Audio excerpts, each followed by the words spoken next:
course. What do you mean by the bridge course? देखिए bridge course play an important role in the life of child. What is the function and what is the aim of the bridge course? जैसा कि madam ने बताया, to bridging the gap. Here a word gap that is stands for a learning gap. ठीक है ना? To bridging the learning gap of the child, to bridging the gap of previous class and knowledge of previous class with the current class. जो उसके बीच का जो gap हो गया, to fill up that gap, that is the main function of the bridge course. It may be of 2 months, it may be of 3 months.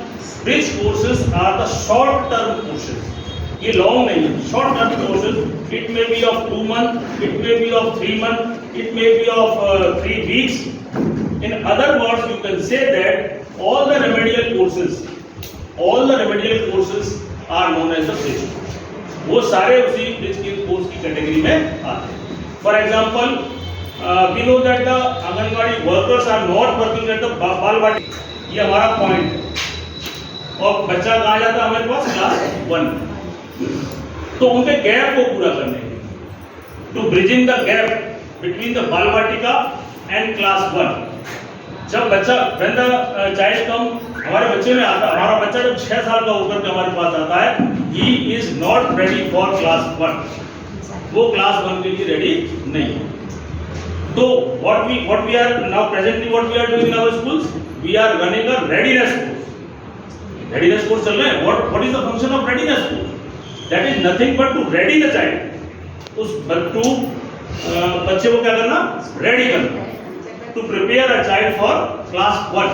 Class 1 के लिए उसको तैयार करना. Therefore we are running the readiness classes in class 1 before we start the regular course of the class. जो आपका class 1 का जो regular course है, उसको शुरू करने से पहले हम क्या करते हैं? Readiness course.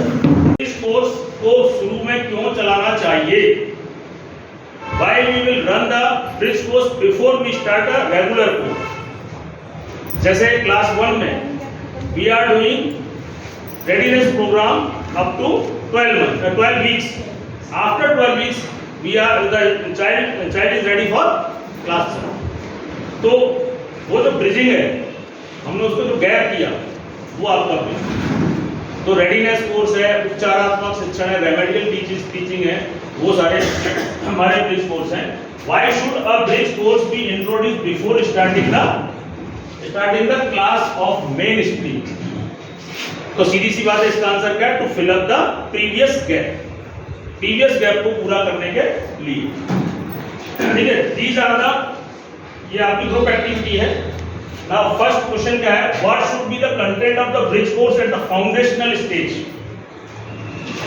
What is the content of bridge course in the foundational stage?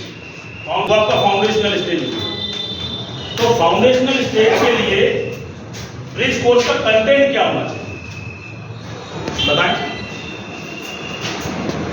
ठीक है. दूसरा क्वेश्चन क्या है आपका?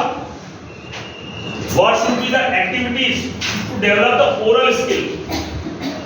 What we have to do in our classrooms to develop the oral skill of the child? मौखिक भाषा दक्षता करने के लिए हमें बच्चे का क्या करना चाहिए? तीसरा क्वेश्चन है आपका, what should be the method to develop the reading skill?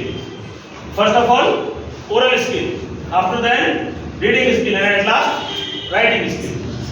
What are the main components to develop the children's understanding, perception and imagination? तो ये तो बात की चीज है. तो पहले हम क्या करते हैं, जैसे हमारा इंग्लिश में उसमें है भी LSRW. L for listening, S for LSR, R for reading and W for writing. This is the principle of language. किसी भी लैंग्वेज को सीखने का ये सिद्धांत है, चाहे वो हिंदी हो चाहे वो